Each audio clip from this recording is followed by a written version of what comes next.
வெக்கக்கேடு. இன்னைக்கு நகையை திருடுவாங்க, பணத்தை திருடுவாங்க, இப்ப கிட்னியை திருடுறாங்க. கிட்னியே நம்ம பகுதி மக்கள் யாராவது திமுக கட்சிக்கார மருத்துவமனைக்கு போய் ஏதாவது அறுவை சிகிச்சை செஞ்சிருந்தா நீங்க ஸ்கேன் பண்ணி பாத்துங்க. உடல் உறுப்புலாம் இருக்குதான்னு பாத்துங்கப்பா. நான் உண்மையை சொல்றேன்.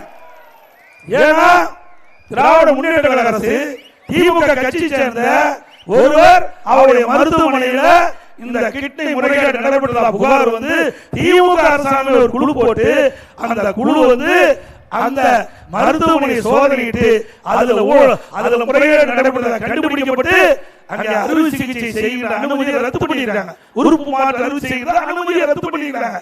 ஆனா கைது செய்யவில்லை. எவ்வளவு முறைகேடு! வறுமையின் காரணமாக, வறுமை என்பது கொடுமை, கொடுமையிலே கொடுமை வறுமை.